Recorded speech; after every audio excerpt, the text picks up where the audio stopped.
It all starts in a university group chat where our boy is saying that he traveled to a strange place. The group tells him to stop joking, but he replies that he's serious, and at that moment, he's being chased by a dog. A video call is being made, so we see a girl wielding a sword, a bunch of beasts holding the poor guy down as he runs, and him sending this to everyone. The thinnest girl I've ever seen in any manhwa asks if he's the one stealing food from the beast's den. She questions how he's going to pay for all the mess he's caused. The poor guy is there, streaming the whole thing, standing still like a fool. We rewind a bit to when he was standing in front of a crosswalk. $1,000,000 if you can guess what happens when a truck was coming. Oh, you sly one, I got you. He dodged and fell to the ground, scared, saying he almost got reincarnated. But right at that moment, a girl with a headband tells him to get out of the way. He looks to the side, and there's a dog coming that crashes into him, sending the poor guy spinning. Mid-air spinning, he wonders what kind of disaster of a dog just passed by. What he didn't expect was to be thrown straight into a construction manhole. Outside, people are wondering if someone really died in such a ridiculous way. Meanwhile, opening his eyes, the protagonist says he never expected his adventure to start with being knocked over by a dog. A winged one is sticking its tongue out while he wonders what kind of hellish place this is.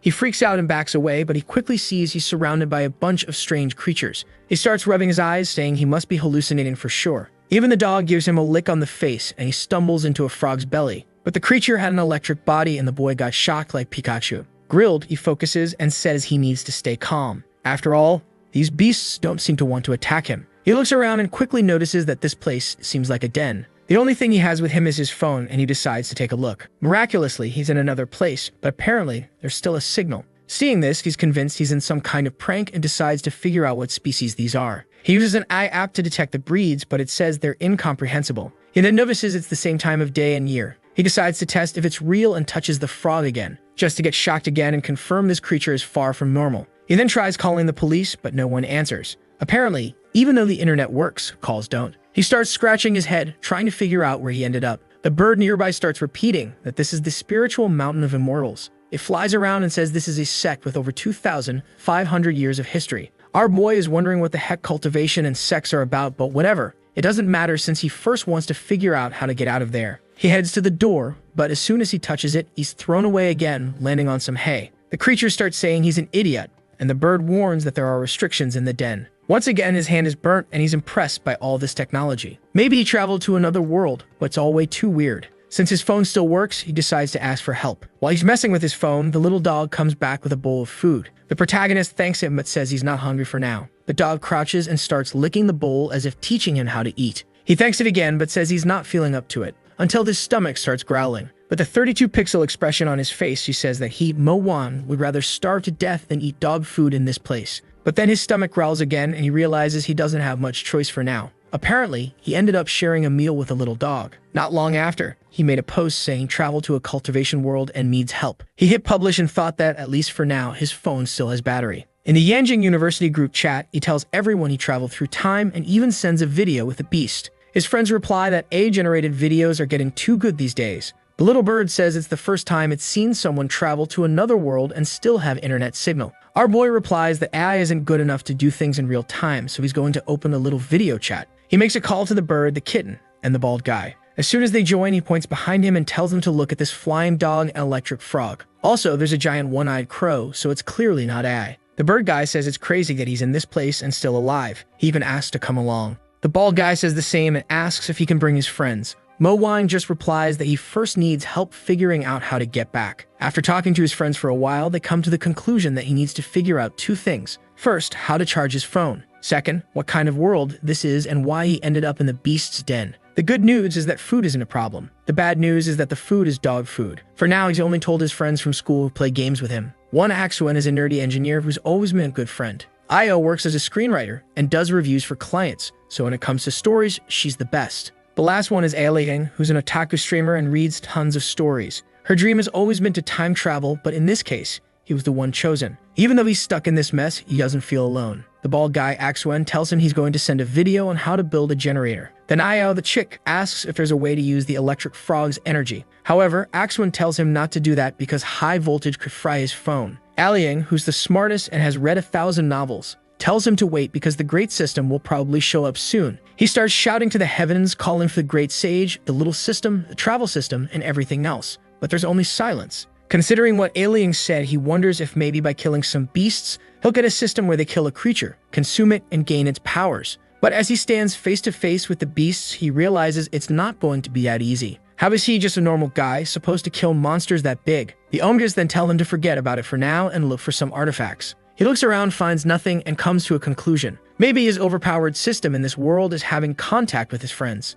ActionToon says it's tragic to get such a useless system like that. Lying on the beast, he says he's been stuck there for 7 hours, only eating dog food, and the smell is horrible. One detail, though, is that the kibble was weird. He barely had any taste, and every time he ate it, he felt a strange energy in his stomach. But he doesn't care about that and shouts to the heavens, asking for air conditioning, anime, and tea. Suddenly, the creature near the exit starts vibrating and the door opens. He hides behind a little dog to take a look. A very beautiful girl begins to appear. He immediately looks at what matters most and wonders if a fairy has arrived. As she opens a floating book, the girl next to her tells the senior that she already checked the den and there's nothing to worry about. But the so-called fairy responds that she doesn't understand why the inventory records don't match. The beasts were crucial to the sect and no errors were allowed. However, the girl in green tells her not to worry, assuring her that as long as she's keeping watch, not even a mosquito will appear there. She runs over and hugs the big frog, saying it's a 3rd-grade electric beast that can summon entire storms. The crow, which I thought had 1 eye, actually has 3 eyes and is also a 2nd-grade spiritual beast. Its feathers are perfect for creating talismans, and it can even mimic someone's voice. The creature repeats that thing about this place being 2,500 years old. Then she picks up the dog, saying she likes this one a lot because it's great to cuddle with its fur. She's about to say it's soft and fluffy when she feels something strange. Looking back, she sees she grabbed Mo Wang's arm. The fool introduces himself, saying he's a new beast that just arrived in this place. Its grade is unknown, it has a humanoid appearance, it talks like a human, and it really resembles a human, but nope, it's definitely not a human. Its skill is speed, and he bolts toward the door like a bullet train. Man, he's running like a high-speed train, while the girl says she doesn't remember them having a humanoid beast that could actually talk. The guy points out that maybe, just maybe, it's a human who wandered into this place. That's when the fairy figures out what happened and grabs her whip. She orders all the beasts to catch him alive and bring him back. Meanwhile, his friends are trying to start a voice call, and looking back, he knows this is the worst timing ever. The door is open, and he's just about to escape when the whip comes and slashes his face. He stops for a second and quickly sees that the crow is now face to face with him. The beasts surround him, and then the fairy approaches. She asks what he's doing in the beast's den and if he's from another sect. She looks at the girl in green and says that if someone this week managed to invade, her security measures are a joke. The embarrassed girl apologizes and says she doesn't know how he got in, but assures that she'll make him talk. But she knows that for him to have entered this place, he must have broken through a 4th-grade barrier. She starts summoning a bunch of thunderwater talismans while thinking that even with the senior nearby, she has to be careful. She says that since he dared to enter this den, she assumes he has abilities that she'll have to test. Poor Mo Wang is sweating cold, not knowing why she activated so many talismans to deal with him. While the girl is confused, she realizes he has no spiritual root and is full of defensive openings. Either he has a treasure that hides his aura, or he's so strong that she can't even comprehend his power. She decides she'll have to take this seriously so she doesn't mess up again in front of the senior. Our boy's leg trembles, and with his aura, she fears he might attack. She prepares to defend herself, but he comes forward to pray to her. He begs for forgiveness, saying he doesn't know anything and has no idea how he ended up there. The crow is eating his hair, and a few seconds later, he's already tied up. They're wondering how someone without spiritual energy invaded the den. The girl responds that at least none of the beasts are missing, just 452 plants and a lot of beast food. She then gets in his face and demands to know if he's the one who stole food. He replies that 250 tons is something he wouldn't eat even if he stayed there for a year. He barely had food. He was just an innocent boy who didn't know anything. The fairy interrupts her friend, saying she's already checked his body and he really doesn't have spiritual energy, which means that if he were truly a master who escaped her radar, only the elders could face him, but he's already immobilized. She tells him to stop with immortal excuses and says he better help them figure out everything that happened there. He raises his finger and blue power strikes him in the face. She then warns him that he has a restriction. If he leaves this sect, his body and soul will be destroyed. She leaves, informing him that he has 7 days to figure out how he invaded, have his memory erased, and be sent back to the mortal world. The green-clad girl turns to the guy beside her and says that's why she told him not to mess with the beast's food. The blonde guy replies that he had no idea people paid so much attention to the records. The green girl says this is the perfect opportunity for them. They can pin all the blame on this mortal and get away scot-free. The blonde suggests they should discuss this plan in secret since the mortal heard everything. But she responds that it's easy to tamper with a mortal's mind, so there's nothing to worry about. She then declares she'll examine his consciousness first to figure out how he entered the den. Mo Wang is terrified she'll touch his mind and discover he transmigrated. In the university chat, his friends are worried because his screen went black.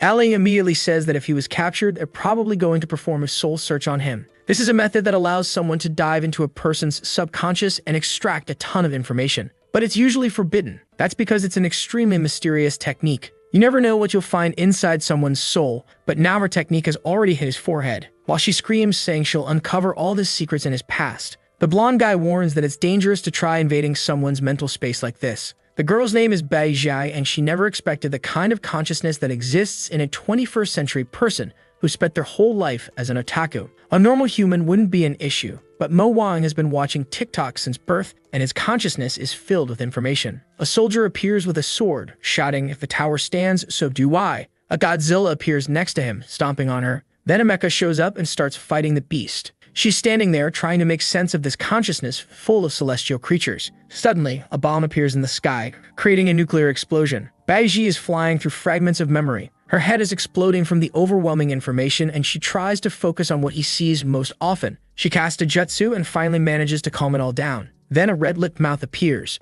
You can already imagine what he's into. Long legs and stockings and a yin-yang union. A girl makes a promise and someone screams and interrupts. Baiji covers her face, saying this boy is a scoundrel, wondering if all this could really exist in one person's life. Suddenly, she leaves his consciousness and collapses on the floor, exhausted. A friend asks Junior what happened and what she saw. She awkwardly replies that she's not skilled enough to remember. The blonde asks if he should take a look too, but she tells him no, it's better to forget that mind entirely. Suddenly, Mo Wang wakes up, yells at them to stay back, and begs for help. The blonde says that for him to have regained consciousness, he must really have a strong soul. Suddenly, a golden talisman appears beneath him. He says that since she couldn't extract any information from him, they'll have to erase his memory so he forgets everything they said earlier. He moves in to strike him right in the face. But Mo Wang screams, telling them to calm down because he has a way to solve the problem within 7 days. The blonde guy tells him to stop making things up because a mortal wouldn't know how to fix this. Then Beijing says to wait, suggesting maybe they should give him 7 days. She explains that after seeing his mind, she knows he's from an extraordinary world and has experienced many things.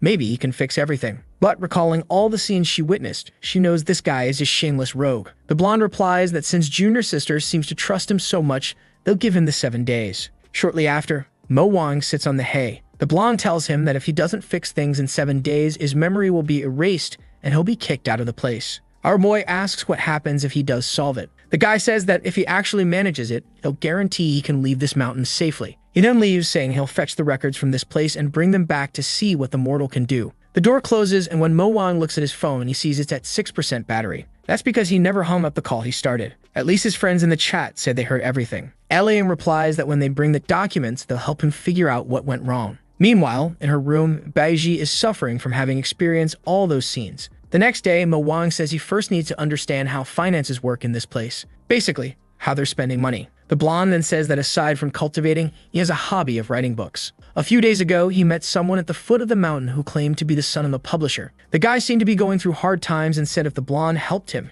he helped publish his book. All he needed was 300 spiritual coins to make it happen. Mo Wang immediately figures out what happened and asks if the blonde stole from the beast's den to give the money to this guy. He beams and says of course he did. When his book gets published, he'll pay it back. Our boy asks if the guy left any message about when he returned. Blonde says the guy left this pendant, claiming it's a family heirloom. Mo Wang touches it, but it's just paint, and he declares the blonde was clearly scammed. The fool insists it's impossible, saying he even received a letter afterward. He hands over the letter, and our boy reads that it's addressed to Wangsing. The guy writes that he's run into more problems, but the manuscript has been delivered to his father. However, to continue the process, he'd need another 200 coins. Mo Wang asks if he sent more money and how much. The blonde guy says it wasn't a big deal. He only sent more 6 or 7 times, totaling 3,060 coins. Mo Wang then asks how long it would take for the guy to go and return. Huang Xing says 1 month, but the guy has already been gone for 2.5 months. Our boy says it's obvious the guy should have arrived by now and that he's clearly been scammed. Wan responds that yeah, it seems possible, but what is he supposed to do about it? Mo Wang asks him if he isn't a cultivator who flies on a sword and how long it would take to get there. He replies that yes, he can fly and would get there in a day. Our boy orders him to fly right now, threaten the guy, demand his money back, and of course never send him another cent. The blonde tosses his sword and says he's going right now, but Mo Wang stops him. He tells him it's better to hand over all the money he has first so he doesn't get scammed again. Additionally, he hands over a list of ingredients, and the blonde asks why he needs magnets and copper. He explains that the sex marketplace has everything, and right then, our boy asks to be taken there. The blonde says that since he's been helped, he'll introduce Mo Wang as a new disciple, but it's best to stay quiet so no one finds out. With that, they leave the cave flying. The scene shifts to a gigantic red gate. They enter, and at the reception, there's a bald old man sleeping. Huang Xing smacks him on the head, introduces Mo Wang as a new disciple in the den, and says he needs some items. He then rushes off, telling the old man to take him back to the den later. The old man wakes up groggily, and seeing that Mo Wang needs magnets and copper, he asks if he's trying to create an electric bomb. Startled, Mo Wang asks if they have that kind of technology. The old man says it seems like Mo Wang has a lot to learn. They could combine these items with spiritual energy to create an electric bomb. It wouldn't be very strong, but it'd be perfect for trapping aquatic beasts. He then hands over some spiritual coins, a few manuscripts, and the sex robe. Additionally, he tells him to register himself as he'll be able to request new resources once a month. With that said, the old man announces he's leaving because he's sleepy. Mo Wang heads to the registration talisman, places his hand on it, and a golden glow appears. His name shows up, and it's time to test the energy device. As soon as the USB cable connects, the phone starts charging. He's already in the university chat, announcing that the main problem is solved. He can recharge his phone now. ActionToon says that's just one of the problems, while Io tells him to play dumb, charm lots of girls, rise to the top like a dragon, and become the king of that world. He replies that he's more concerned about how to get back to their world first. But Alien warns him that usually people who travel to other worlds can only return when they reach the peak of that place. Mo Wang mentions receiving manuscripts, and they ask for a picture. He starts taking photos of all the pages and sends them to the chat. He barely starts reading and already feels his head hurting. He wants to rest and watch some TikTok.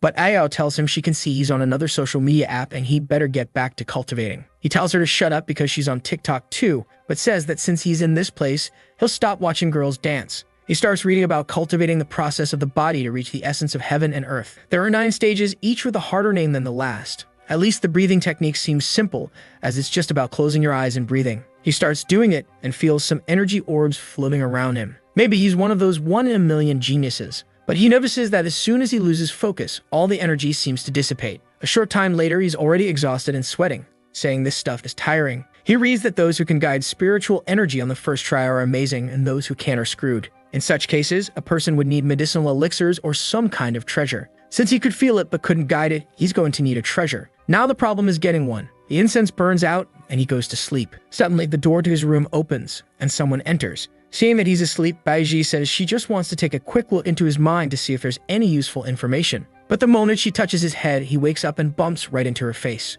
The two stand there in silence for a moment. The light is turned on and she asks why he's not sleeping when it's already past midnight. But he responds that he should be the one asking why she's invading his room at midnight. The poor girl seems unwilling to admit she was trying to peek into his memories and smacks him. All twisted up, he apologizes for questioning her and begs not to get beaten anymore. He tries to call her senior, but she orders him to call her Baijai instead. She then asks why he didn't help Mo Wang solve the issue with the records. A bit embarrassed and flustered, she admits there's something very wrong with his soul. She's certain he's not from this world. He realizes there's no way to lie anymore and decides to explain himself. However, blushing, she hugs herself and says she needs to investigate his mind further because she saw many suspicious things. Mo Wang finds it odd that she's so red while talking about his mind. He starts scratching his chin, wondering what exactly she saw that could be so strange. The clueless fool seems to have no idea what might be inappropriate, but she thinks he already knows and says it's not exactly that. Suddenly, her expression changes and she says that since he knows, she can't let him keep living. She's ready to strike him down when he asks her to wait a moment. He tells her that if she kills him, she'll never be able to look at anything again, so he's willing to cooperate and let her look freely.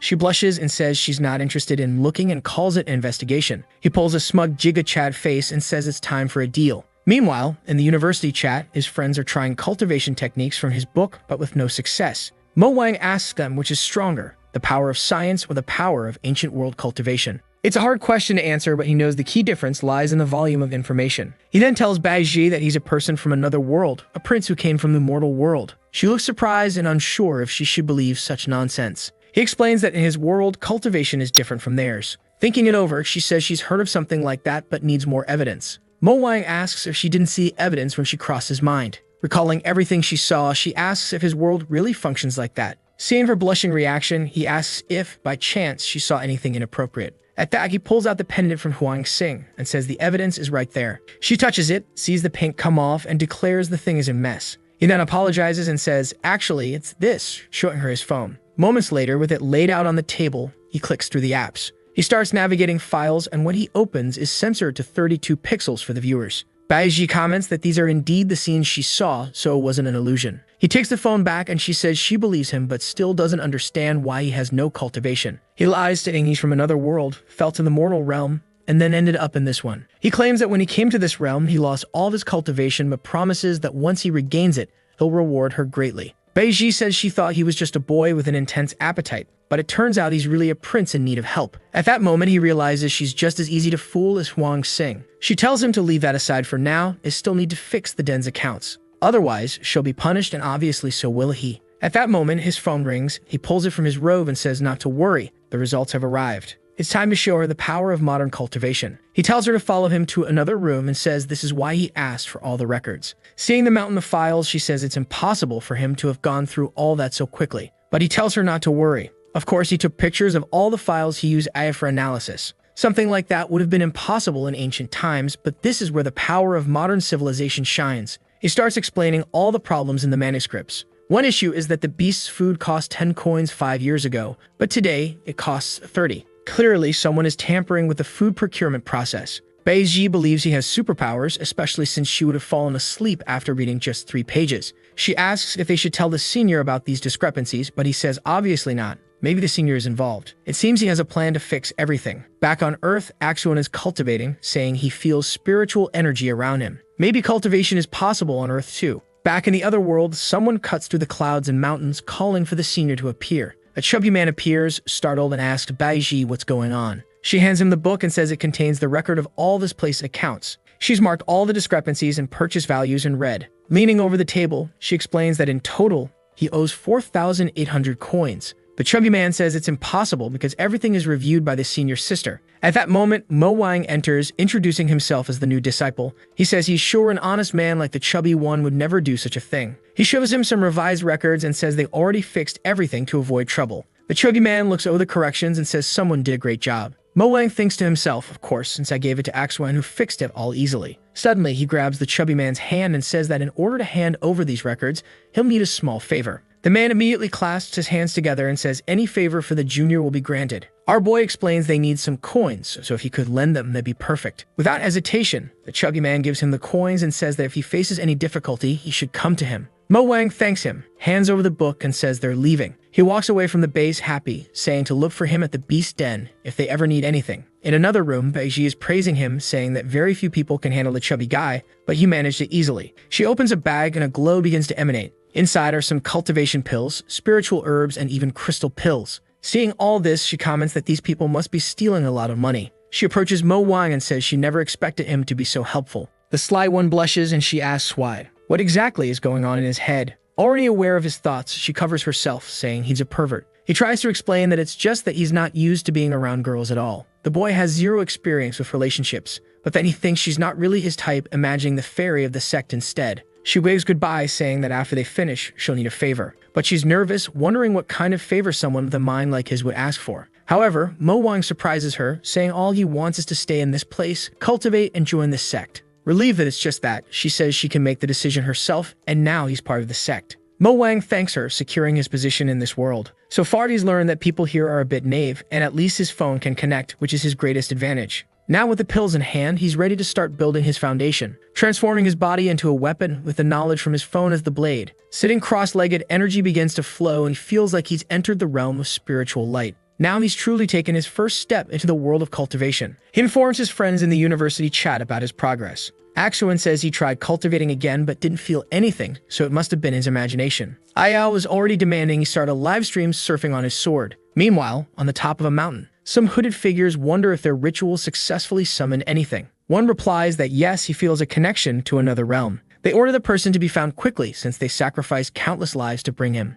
Later, the fairy of the sect reviews the manuscripts and says the accounts finally make sense. She asks if it's true that this boy is a disciple of Baiji's master. Baiji steps forward, saying that's exactly it. Her master accepted Mo Wan, and now he's ended up in the beast den. The fairy notices his progress and tells Beiji to take care of the boy since he seems to have potential. Mo Wang thanks her, laughing like an idiot. As she leaves, she apologizes for everything that happened and mentions they need to prepare for the 30th anniversary, a massive competition where the top disciples from all sects will go head-to-head. Since the beast den only has 3 disciples, she wishes them good luck. She mounts her sword with her skinny legs and flies off on a flower. Mo Wan, blushing, is immediately noticed by Bai Zhai. She shouts in his ear, saying he's admitted to discovering his type. The boy, flustered, dances around, claiming he has no idea what she's talking about. But suddenly, a star shines in the sky and falls beside them. It's Hwang Sing wearing nothing but a leaf in his hand. Excited, he turns around, saying he's got an explanation. But Mo Wang covers his mouth, saying he knows full well the guy got there, was told there was no money, and needed help. This time he even sold his clothes, which is why he looks like that. Mo Wang compliments him, saying he doesn't know how Hwang Sing figured it all out, but he asks him to promise never to leave the mountain again and just focus on cultivation. Baiji is beating Hwang Sing, demanding to know how someone could be scammed 8 times. Our boy signals for them to leave since he needs help. Amid the mountains riding the sword, Hwang Sing asks what's going on, and Mo Wang says he's scanning the terrain. The crafty one is recording everything with his phone. The scene shifts to the library pavilion. The girl behind the counter asks why he's borrowed 10 books in the 3 days he's been there. Apparently, he reads very fast. Mo Wang explains that it's just because he has a photographic memory. She then reveals that, unfortunately, for the next books, he'll need better cultivation and a higher ranking. He says he understands, and shortly after, he's sending the recordings to his group chat. ActionToon says he's uploading everything to a private server and will use a GPT model to analyze the terrain. Aliang, feeling left out, says she wishes she could help more. The scene shifts to Baiji, explaining that in the spiritual beast sect, they focus on training beasts. The main technique is a mantra command that allows the user to synchronize their mind with the creatures. Mo Wang touches the little frog, and this time the lightning doesn't seem to affect his hand as much. In fact, it feels like it's strengthening him. He shows Baiji a book and says it contains the martial technique 1,000 transformations. He wanted to get more materials, but he doesn't have the level for it yet. She questions if it's just a little trick where you can create some objects and copies of them. She adds that the larger the object, the more energy it requires, so it's kind of inefficient. He should focus on cultivation. But Mo Wang reassures her, saying not to worry because he has his own plans. The boy is already thinking about creating a Glock, a camera, a drone, a computer, and more. If he manages to do all of this, the world will be shocked. He then asks her if she found anything interesting about his world. Once again, he shows her the phone and claims it's a family heirloom known as the Mirror of Illusion. It allows him to learn about other worlds, but only he can use it because of a soul connection. He places his fingerprint on it and begins browsing the files. He shows her some things and she seems impressed. 20 minutes later, Baiji is lying on the floor, exhausted, as Mo Wang tells her she should take it easy with things like this at her age. He then places his hand on his chest, uses a technique, and appears to create a processor.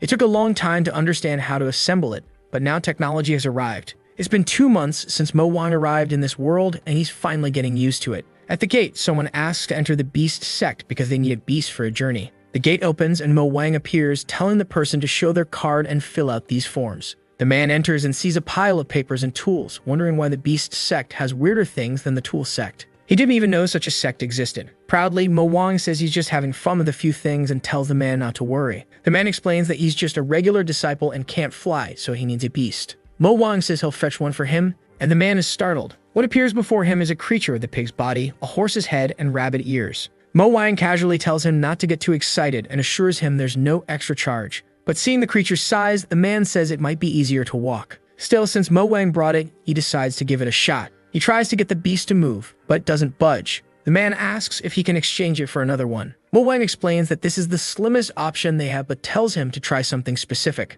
A purple liquid splashes on the man's robe, and he asks what it is. Mo Wang says it's premium beast food, and the creatures get excited when they smell it. The beast's back suddenly lights up with a red eye, and the man gets a bad feeling. It turns out Mo Wang accidentally used an aphrodisiac instead of mint-flavored food. The man finds it bizarre and runs off. Meanwhile, Mo Wang thinks it seems to work since the man is running fast enough. Back at his workstation, he remarks that in these mountain sects, each small peak is like its own domain. This allows him to carry out his experiments without anyone bothering him. With his phone in hand, he declares that after many experiments, he's finally close to creating his first big invention. The issue is that the copies don't have internet access, meaning only the original phone can connect. Still, with the phone's processor, he's been creating other interesting devices. For example, an automatic feeding machine. However, given the size of the beasts, he's certain it needs some adjustments. He's also built drones, tools, and even a printer. The printer, powered by spiritual energy, can produce low-level talismans. The drones, also powered by spiritual energy, can fly for 10 hours without needing a recharge.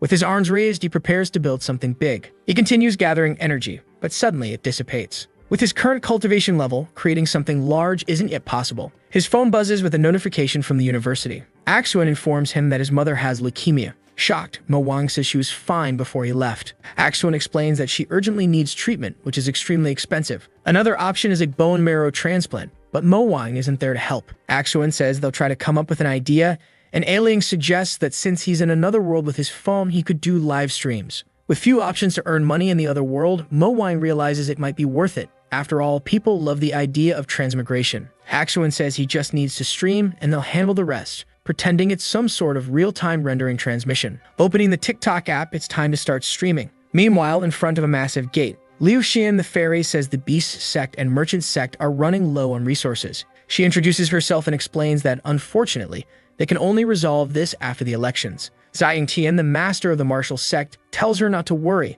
They'll take first place, and the rest can fight for second. Yi Qi, the master of the formation sect, disagrees, claiming they should be on top. Meanwhile, Jin Swansea, the master of the merchant sect in yellow robes, says they don't care as long as they make money. He Wu, the purple-haired master of the Tool sect, says she's more worried about returning to her sect to continue experimenting. As Liu Xian organizes the event, Baiji works as her assistant, though she's starving and tired. Liu Xian tells everyone to stop arguing since all the sects belong to the Xiangling Mountains, which are considered extremely powerful. The sect had talented disciples and, most importantly, the coveted River Spring. From what I understand, they are all part of the Xiangling Mountain Alliance, but they're facing problems because some of the ancient elders have been disappearing lately. Liu Xian is asking everyone to stop arguing and focus on the elections so that, together, they can protect the mountain. The other leaders, however, remain silent. The headmaster of the alliance is in seclusion, and it's difficult to manage everything without someone as strong as him. Liu Xian wishes someone would step in to help so she can return to cultivating a peace. Meanwhile, back with Mo Wan, the boy is feeling dejected. He live-streamed and didn't get any viewers. Becoming famous is much harder than he expected. The only people in his livestream are his 3 university friends sending him messages. He tells his friends that maybe it's better to record some videos instead. This whole real-time interaction thing is way too hard. Even flying on mystical beasts isn't that cool. That's when he gets an idea and realizes it doesn't have to be him doing the live. Just then, Beiji shows up, asking for his phone because she wants to distract herself. He shows it to her, and she asks about all the things popping up on the screen. At that moment, he realizes the perfect candidate for his first live stream has just appeared. He points to the phone, showing her the viewer count and little red hearts. He tells her that the higher those numbers get, the more she can use his phone to watch whatever she wants. She grabs the phone immediately, saying she'll do her best. Suddenly, Huang Xing comes running in, shouting that he wants in too. He says that if he can read more of those novels, he'll also participate. A few days ago, he was clinging to Mo Wang's leg, begging to read just one more chapter. Mo Wang had shown him some episodes from dramas to help him write better, but now the guy's addicted. Back in the present, Mo Wang says the two of them will now handle the live stream.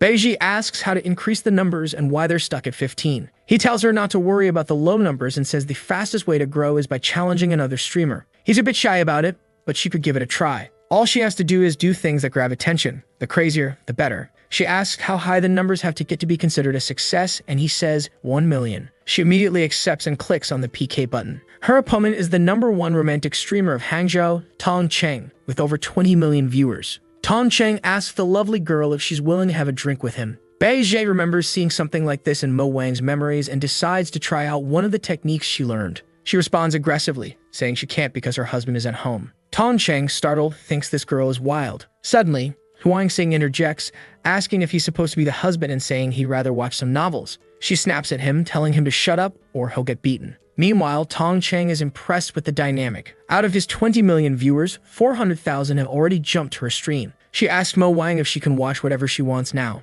It seems like she mentioned something peculiar because Tong Cheng comments that she's bold to say that out loud. But she replies that life is short and it's okay to have a few hobbies. Tong Cheng laughs, saying she's amazing and once again invites her for drinks. She asks if it'll just be the two of them because she's already emptied all the sex bottles and didn't even get drunk. At that moment, he realizes he doesn't stand a chance with her. She turns to Mo Wan, announcing they've reached 1 million. She's great to end the stream, saying live streaming is actually pretty easy. Tong Cheng remarks how her viewer count skyrocketed, and yet she still cut the stream short. She's really caught his attention. As the two leave, Mo Wang wonders if this is the legendary innate body of the livestream saint. He checks his TikTok and finds millions of messages, one of them from Tong Cheng. Tong Cheng asks if they can collaborate and mentions having a company, even inviting Mo Wang to relax with him for a while. Impressed by Baiji's talent, Mo Wang thinks he would accept all of this if he could. His university friends are already praising him, saying he'll get rich now that he's found this beauty. Ayao says she'll research how to turn those views into commissions. Mo Wang sends a laughing emoji saying that one day, if he gets the chance, he'll thank them all properly. The following days are a bit calmer. The scene shifts back to Earth, where a couple walks down the street. The blonde man asks if the girl saw the live stream of the girl with Tong Cheng. Apparently, the girl was rendered in real time. She could even interact with the scenes and divine beasts. Watching her feed a giant dog, a friend comments she never imagined technology had come this far. Then she notices comments asking if the electric beast could attend university. She has no idea how to respond to such questions. But she remembers Mo Wang's advice. When in doubt, act like a fool. Instead, she makes a facial expression she learned from his memories. The scene shifted to the bustling Sangling Mountains, where the Grand Selection Tournament was about to begin. Baiji explained that over 200 disciples would participate in this major event. Mo Wang asked why their beast sect only had 3 disciples. Huanxing explained that their sect was cut down long ago when their master, the Lord of 10,000 Beasts, disappeared 12 years ago. Their combat style relied heavily on high-level spiritual beasts which vanished with the master. Now they only had low-level beasts, and even among those they had the weakest. As the newest disciple, Mo Wang bore the responsibility of bringing honor to their sect. When they landed at the arena, an elder named Master Xian immediately glared at them. Approaching the group, he exuded such pressure that Mo Wang wondered what made him so intimidating. Master Xian remarked that before their master vanished, he'd been tasked with looking after the beast sect's disciples. He advised them to withdraw from the competition as they only had 3 participants and would surely get hurt.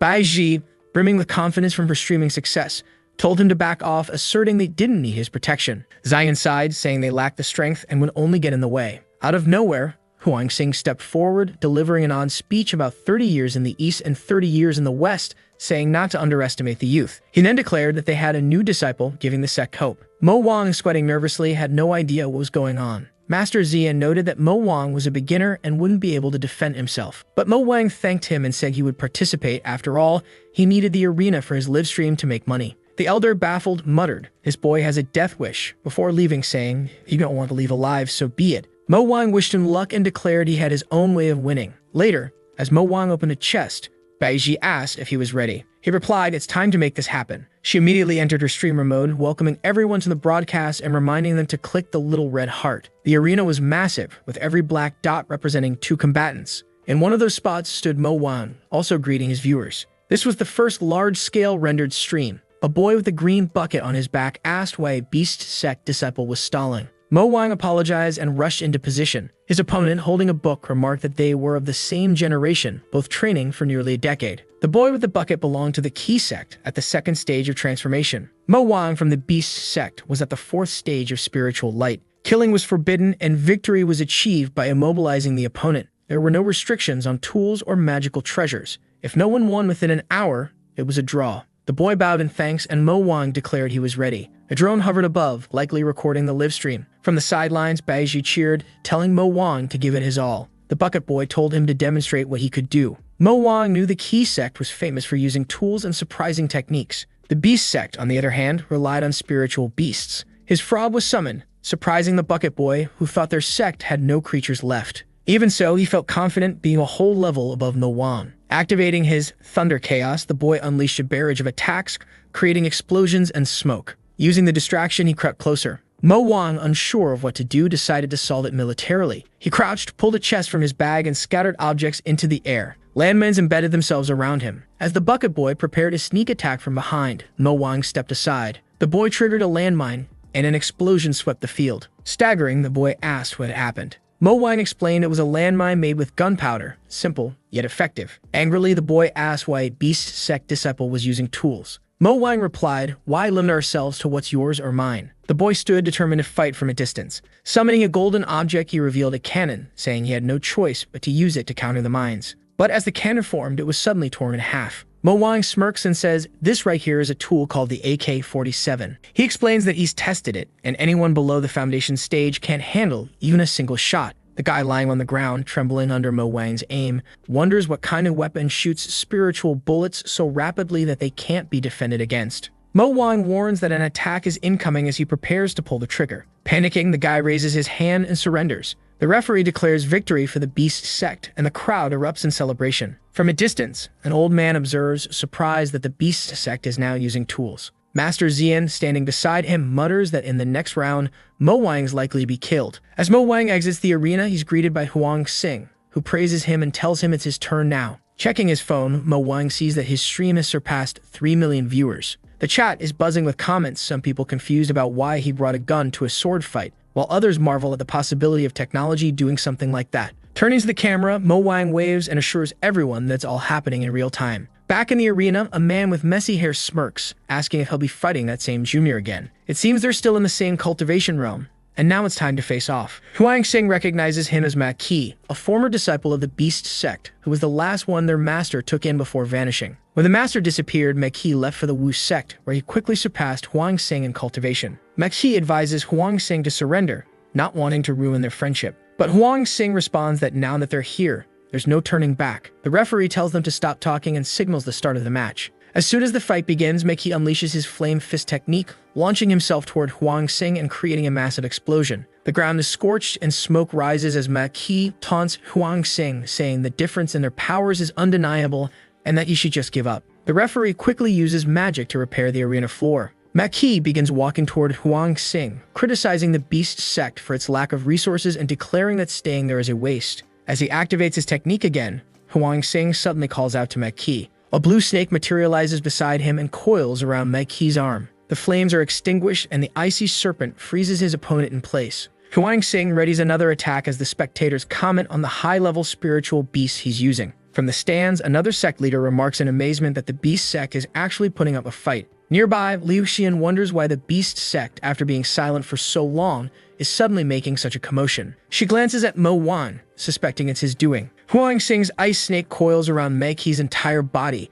as he declares that he doesn't care who he's facing. Though he doesn't resent Ma Qi for leaving the sect, now that they cross paths, he feels compelled to show him what he gave up. Struggling, Ma Qi retorts that the Beast sect is full of weaklings and will soon disappear. Huang Xing counters, explaining that their master had instructed them to remain low-key until his return. But now, with their legacy on the verge of fading away, they can no longer stay silent. With the new disciple joining them, it's time to show their strength. Mo Wan watches from the sidelines, recording everything. Huang Xing announces that he's about to demonstrate something he learned from a new book. Suddenly, he summons a fiery snake to his arm, surprising the audience. Ma Qi shatters the ice snake, but Huang Xing calmly states that few know the Beast sect allows practitioners to use two creatures to amplify their power. Entering the 8th stage, he charges forward, reciting his strange mantra about 30 years in the east and 30 years in the west. With one powerful strike, Ma Qi is sent flying. A formation sect elder remarks that it seems the Beast sect's spiritual beasts are making a comeback. Meanwhile, Mo Wang is in shock. If Huang Xing is this strong, he doesn't even want to imagine Baiji's full power. In the university chat, Liang excitedly reports that Mo Wang has earned over 200,000 yuan in gifts today.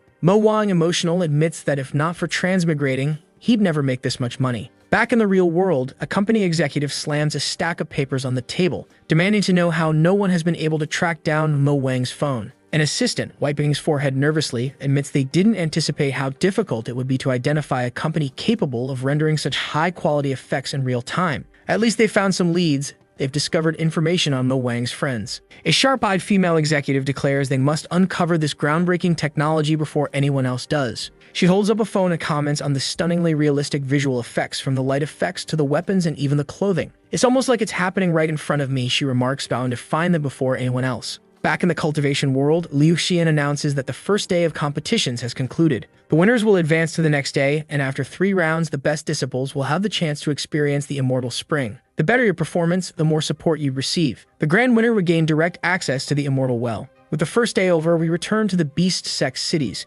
Mo Wang mentions that while he won today, his weapons were exposed, so there's no guarantee for tomorrow. Huang Xing advises him that if he ends up facing Wu sect disciples, his only chance to break their defenses is by aiming directly at their weak spot, the eyes. Mo Wang collapses onto the hay, lamenting that he wanted to experience the immortal spring, but it seems unlikely. Bai Ji, with a mischievous tone, mentions that she knows another way, but it's dangerous. Curious, Mo Wang asks what it is. She explains that as a Beast sect disciple, his power is tied to the beast he owns. While most beasts in the sect are kind and gentle, their master and the elders once created the realm of the illusion beasts. Within it are ancient, insane, and dangerous creatures. If they could form a pact with one of these creatures, they could challenge much stronger opponents. Mo Wang, without hesitation, says they should head there immediately. However, Baiji warns him that the last time anyone went there, their master, a great protector, struggled to bring everyone back alive. It's highly risky. Huang Xing adds that, in their current state, it's practically a death sentence. Deep in thought, Mo Wang realizes they need a strong protector. He asked Bai Ji about her senior and whether she has the strength for the task. Bai Ji admits that while her senior is capable, she's struggling because none of the elders respect her. Though not as powerful as their master, she's still a true disciple of his. Determined, Mo Wang stands up and tells Huang Xing to take him to talk to her. Huang Xing, however, is teary-eyed, distracted by the latest chapter of the novel he's reading. That night, they fly to the mountain peak. Liu Xian appears, asking why they're there so late, insisting they come back tomorrow. Before entering, Mo Wang hands his phone to Huang Xing, telling him to keep reading while he handles things. Walking in, Mo Wang greets Liu Xian, saying he wants to have a quick chat. Liu Xian, unimpressed, tells him he's barging into her home uninvited and orders him to leave. Ignoring her protests, Mo Wang strides to the table, notices her working with an orb, and boldly claims that he can handle the elders and fix any problems she's facing. This declaration takes her by surprise. Meanwhile, outside, Huang Xing is thoroughly enjoying his novel. Moments later, the door opens and Mo Wang returns, announcing that Liu Xian has agreed to protect them, and they're heading to the realm of spiritual beasts. Standing before the enormous gate, Liu Xian takes charge. Someone nearby remarks how unbelievable it is that they dared to reopen this gate after so many years. The realm was infamous for its dangers, harboring creatures on the brink of ascending to the heavens. Inside, the realm is divided into 10 zones, each more dangerous than the last. Zones A, B, and C contain beasts at the golden core level, and that's where they're headed. Beiji asks Mo Wang if he's decided which beast he wants. He mentions his interest in the beast from Area D known as the white-eyed monkey. This creature can transform into other beings and loves to play tricks on people. Beiji warns him that the beast is several levels above him and notoriously difficult to tame. Confidently, Mo Wang tells her not to worry. Liu Xian, ensuring they're prepared, burns the seal on the gate. With a deep rumble, the gate begins to open, releasing an ancient aura. Nearby, someone observing the seal's activation remarks that they never expected the realm of illusion to be reopened. The scene shifts to a fallen nut on the ground grabbed by a peculiar little creature. A snake slithers up behind it, ready to strike. But as it lunges, the bunny-like creature's tail transforms into a carnivorous mouth, biting the snake in half. The snake, disoriented, retreats, only to sense something strange and flee in panic. Mo Wang arrives, commenting on the dense energy in the air. Liu Xian explains that the immortal spring runs through here, nourishing the beasts. Mo Wang questions why everyone doesn't train in the safer area G. Bai Ji, pulling something from a chest, explains that in cultivation, quality matters more than quantity. When she struggles to activate her flying artifact, Mo Wang cuts her off, telling her to stop moralizing and focus. Meanwhile, his drone takes off, capturing everything. Liu Xian is intrigued, asking how something with so little energy can fly. Mo Wang explains it runs on electricity and lasts a long time. As he talks, Baiji teases him, suggesting he's infatuated with Liu Xian. Huang Xing chimes in, saying he's read novels about sycophants, and they never succeed. Beiji adds that he'll need to uncover a secret about her and use it to make her do something she doesn't want to. Mo Wang brushes them off, saying they're on entirely different topics. Focusing on his task, Mo Wang tells Liu Xian he's scanning the area to map the beasts and their cultivation zones. By observing their behavior, they can create traps to capture them more effectively. Liu Xian admits the idea is intriguing but questions where he learned all this and how he plans to implement it. Mo Wang vaguely replies that he has a wealth of accumulated knowledge and suggests they move to another area since they found no beasts here. Crossing a bridge, they're unknowingly watched by the peculiar squirrel-like creature from earlier. Out of the forest, a group appears, led by what looks like a budget version of Goku. Oh, it's Maki from the earlier fight. Fu Mingyi rants about how the spiritual beast realm was opened just for this new kid. He recalls how, when he asked, they told him the gate would only open when their master returned, but now they opened it for Mo Wang. Turning to his group, he tells them not to blame him for what's about to happen. He orders them to use the beast-controlling technique he taught them and plans to capture multiple creatures, pinning the blame on Liu Xian. Meanwhile, our group continues advancing through the realm. Mo Wang comments that there are far fewer creatures than he was led to believe. Even with the drone scanning the area, he hasn't spotted any massive beasts like they described. Baiji explains that the last time she was here, they were with their master and had no idea how things should work without him. She remembers the master's warning, do not open this gate before reaching the Golden Core realm. Liu Xian interjects, admitting she doesn't know much about the previous generation either. What she's heard is that the great creator of their sect, upon reaching ascension, either went into seclusion or disappeared entirely. Huang Xing adds that very few people ever ascend to the level their former master achieved. The group stops in front of a massive wall. Liu Xian announces that this is the next area.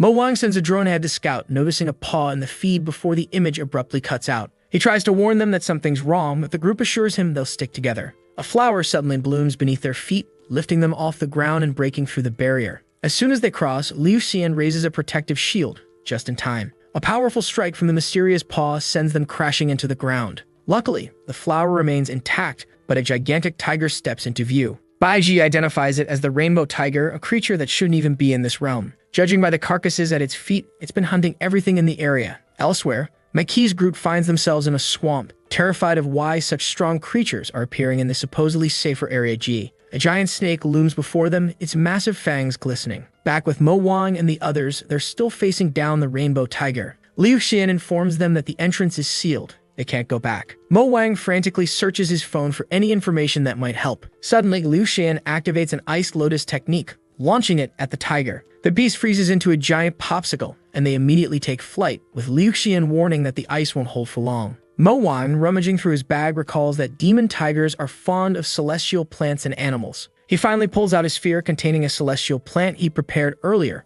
Tossing it into the wind, he hopes it will work. As the tiger breaks free of the ice, the sphere catches its attention. Like a kitten with a toy, the tiger joyfully chases after it, disappearing into the distance. Mo Wang triumphantly declares that not even the fiercest felines can resist such distractions. They press on, only to encounter yet another barrier. Huang Xing complains that the entire realm is in chaos, and now they've somehow entered Zone A. Flying over defeated beasts littering the ground, they ascend a massive waterfall. As they reach the top, something watches them from the shadows. A blue dragon emerges, its piercing gaze locked on them. "It seems you finally arrived," the dragon says, its voice resonating with power. The text reveals that this dragon is a second-time traveler. Meanwhile, in the real world, Axuan was hiding behind a wall. The crazy guy muttered to himself that he needed to act cool, like he had superpowers. Suddenly, he dashed forward, grabbed the man by the neck, and lifted him up, demanding to know if he was the one investigating the live streams he'd been doing. He told him to take him to the boss because there was something he needed to discuss with her. Back in the cultivation world, our heroes stood face to face with a dragon carrying a sword on its back. Mo Wang asked what this business about a second-time traveler was.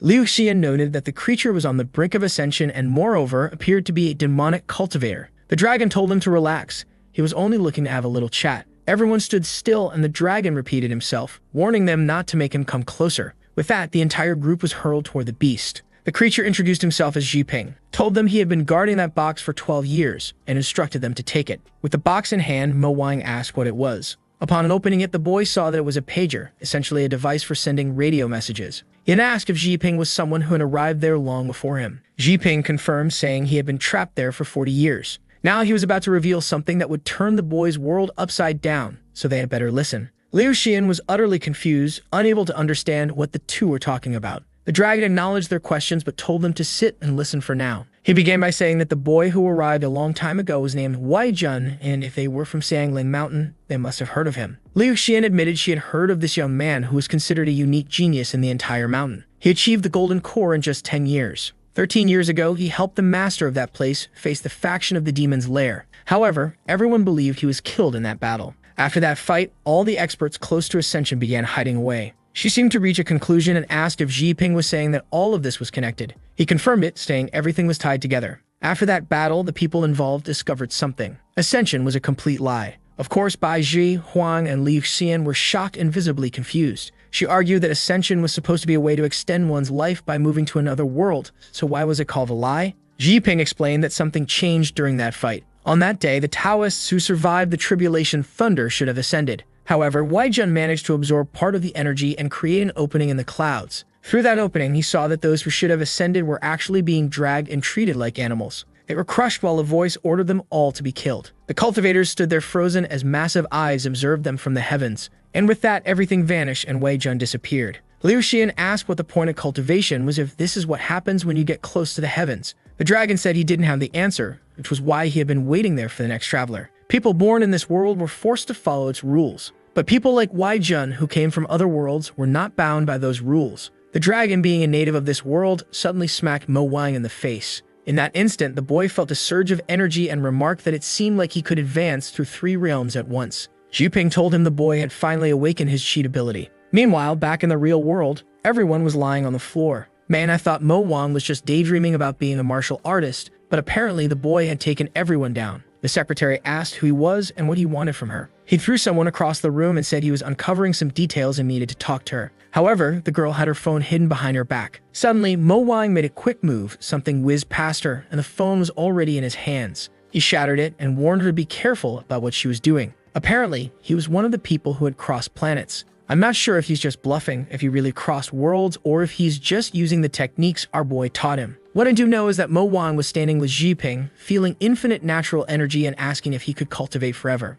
The dragon said that in theory, he could, but it wasn't so simple. At this point, Liu Xian said they needed to warn the people of the cultivation world that Ascension was a lie. But the dragon told her she was entirely wrong. She should already know that countless other cultivators had also discovered the truth, but none had managed to stop it. This was because she should already know what happens to a tool when it loses its usefulness to its masters. Huang Xing then brought up the demonic sect rebellion that happened 100 years ago, in which countless sects vanished. The dragon warned that power without any control is a disaster. Wei Jun and the others realized this 12 years ago, which is why they all disappeared. He discovered that the change would happen in that place, which is why he had been waiting for their arrival for 12 years. Bai Ji, impressed by his foresight, asked if it wasn't possible to uncover even more. He admitted that he hadn't been able to predict much beyond the fact that people would appear there and influence the ascension. Excited, Huang Xing asked if he was one of those people connected to ascension. The dragon replied that he had been warned about a very foolish person who would show up and advised to avoid them at all costs. Now the poor guy stood there, utterly dejected, and the group thought that this prediction was apparently quite accurate. The dragon told them that once they finished talking, they should follow him. Suddenly, he threw his sack into the sky and countless creatures began being absorbed into it.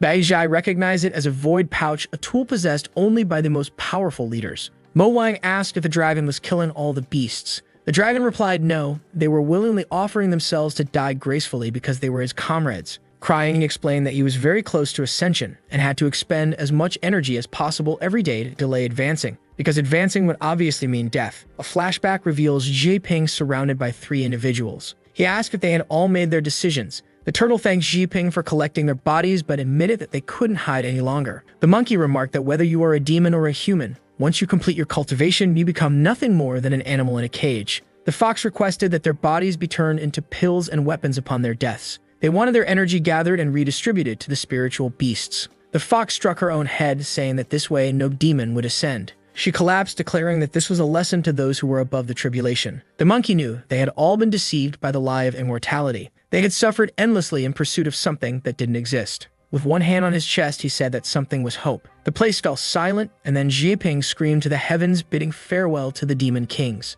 The scene shifted back to Axuen, who spoke about how long ago a good friend of his had crossed into another world. He was one of the first to discover it while chatting with him online. Of course, no one would believe something like that had actually happened. That day, Axuen was deep in thought at work and even got scolded by his boss. At home, lying down, he seemed frightened by the idea of crossing into another world. Yet from time to time, he glanced at his phone and eventually came to believe that he really was somewhere else. He kept watching the interactions between Mo Wang and the beloved Bai Zhai. He studied everything that Mo Wang was doing in that world and everything he was learning. He realized that in that place, Mo Wang was basically the protagonist. At 11 p.m., he came home once again after a tiring day at work. After being made to redo something countless times, they finally decided the first version was the best all along. In his room, he wondered what kind of adventure Mo Wang was enjoying today. While he received a message from his manager asking for yet another revision, he dropped his phone on the couch, mumbling to himself that all he wanted was to travel to another world. If only he could cultivate, that would already be enough. That's when he remembered the countless manuscripts Mo Wang had sent him. After hours and hours of reading, energy began to gather around his body. It was then he realized that cultivation was possible in this world too. He decided to calm himself and test it to see if it made sense. This was too serious to mess up, so he went to the chat and asked Mo Wang for more manuscripts. At least now, his monotonous life seemed to be changing a bit. By 12:30 a.m., consumed by the texts and tools, time seemed to move slowly. The spiritual energy on Earth was faint and almost non-existent. However, if you were persistent enough, you could find isolated places where energy still lingered. In the chat, he asked Yahello if she was enjoying cultivation. She replied that she had tried a few times, but it didn't seem to work on Earth. At the Inferno Fitness Academy, he wondered if he was the only exception. Or perhaps there were other cultivators hiding on Earth. In some ways, there were definitely people practicing muscle cultivation. That was obvious. But what he had been feeling was that ever since he started gathering energy, his physical and mental strength had been increasing non-stop. That's when Big Buff Guy showed up and told him to get off the equipment because there was no way he could handle that weight. Axuen gave them a glance and decided to demonstrate the strength he had been accumulating. The moment he touched the barbell, they warned him to be careful or he'd get crushed. But he had already realized he was using strength that made no sense. Effortlessly, he lifted the barbell and even told them to add more weight. The guys were confused as to how a skinny kid like him was lifting 180 kilograms like it was nothing.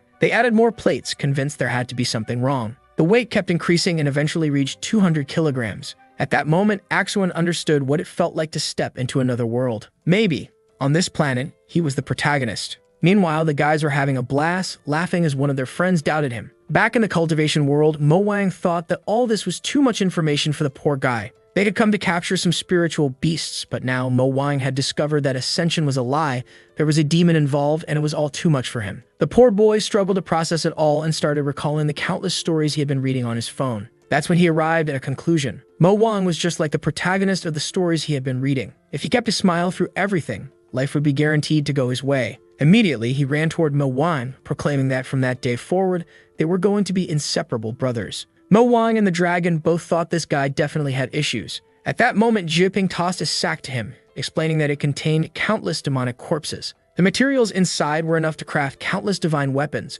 which theoretically made Mo Wang invincible. However, the dragon chuckled, saying this was just the beginning. There were far more powerful people out there than he could imagine. At that point, the boy lacked both the belief and the hunger for victory that Wei Jun once had. For that reason, the dragon decided he would pass down to him the cultivation techniques Wei Jun had used back then. Raising his arms, Jiping announced that Mo Wang would gain unstoppable power and asked if he was ready. Mo Wang, confused, said to just give it to him already. The dragon pulled out a book and a sphere, explaining that these were what he had prepared. The first was a compilation of cultivation techniques. Wei Jun, just like Mo Wang, was someone who had crossed over from another world, but Wei Jun had worked harder than anyone else to figure out how to return. On the day of the incident, Wei Jun had vanished along with the tribulation thunder. Jiping sent the sphere toward Mo Wang, and it appeared to enter his mind. The technique allowed him to attain a sacred body, making him almost entirely immune to harm. He struck the ground with his fist and exclaimed that he truly felt indestructible. Bai Zhai recognized the technique as one used by the sect leader and couldn't understand how Mo Wang had learned it so quickly. Jiping remarked that the level at which Mo Wang was using the technique was still child's play.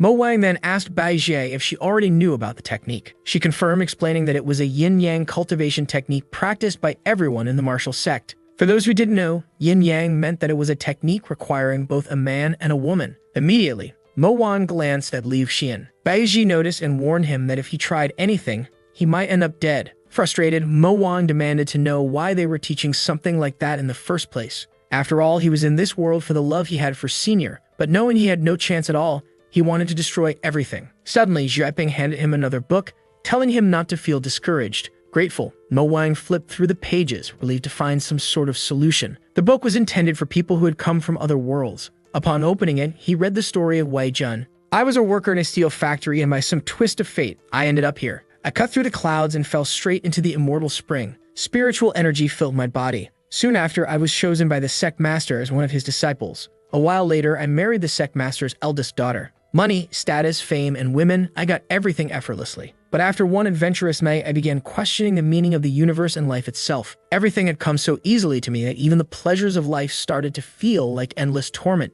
Back when I was working on Earth, I felt far more joy than I did here. That's why in the technique I created, I placed a collar that prevented anyone practicing it from experiencing the true blessings. Desperate, Mo Wang refused to believe the technique was just a beginner-level practice. No way was he going to learn something like that. If he ever practiced the technique and one day engaged in yin-yang cultivation, it would kill him. His body began to emit steam, and Huang Xing wondered if this was the aura of a true protagonist. Meanwhile, Mo Wang was in tears, lamenting that all he had wanted was to live a life just like Wei Jun's. After a moment of silence, he turned around, ran to Jiping, and asked how he could break the cursed technique. The dragon, smirking, said he already knew why Mo Wang wanted to know, but assured him there was a way, so he didn't need to worry. Liu Xian chimed in, explaining that a technique's restriction could be broken by reaching Ascension. But Mo Wang countered, saying Ascension was a lie. The poor boy collapsed, lamenting that Ascension would lead to death, but his current life was worse than that. The dragon told him he should be grateful to have received Wei Jun's infinite power. All he needed now was to find a way back to his own world, where those restrictions wouldn't exist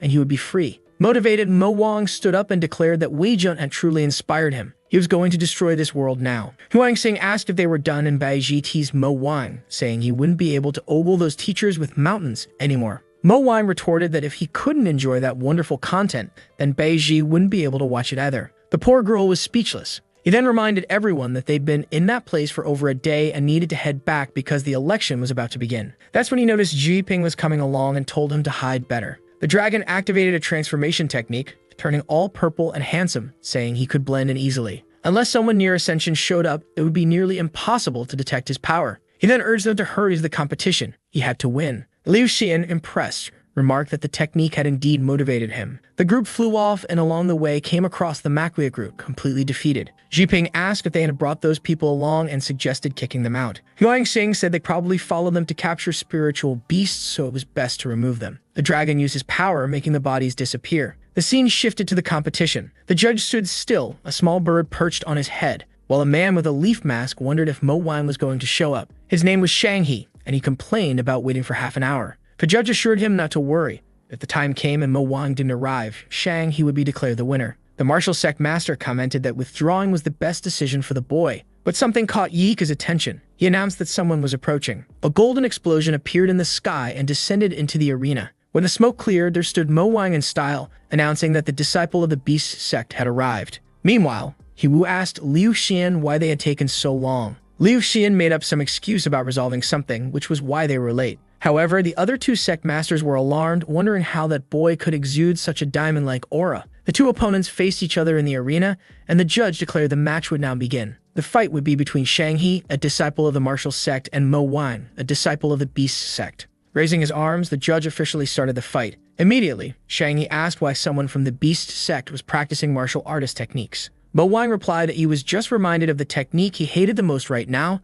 the one that kills the opponent. Shang He retorted that asking about a technique wasn't a big deal and launched an attack at Mo Wang. Several blue orbs appeared next to Mo Wang, resembling some kind of jade. Jin Xuanzi of the merchant sect commented that the beast sect disciples were trying a lot of different things this year. Zhang of the martial sect noted that the last person who tried something similar was called Wei Jun. He will recall that Wei Jun had been considered a genius of all generations. Mo Wang decided he had enough and said they weren't on the same level anymore, so he would end it quickly. He activated the first stage of the technique he had received from Wei Jun, but strangely, Shang He asked if that was all he had to offer. Mo Wang was stunned. He hadn't expected his opponent to be this strong. Shang He clasped his fists, saying he had hoped for something impressive. The attack surged toward Mo Wang, who crouched in shock, wondering why the legendary power he had received didn't seem to measure up. Yet as the attack struck, it felt as though something was protecting him, leaving him to question if he was really okay. From above, Jiaping commented that this was the best defensive technique in the world. So why was Mo Wang so scared? Ziyang, watching from the sidelines,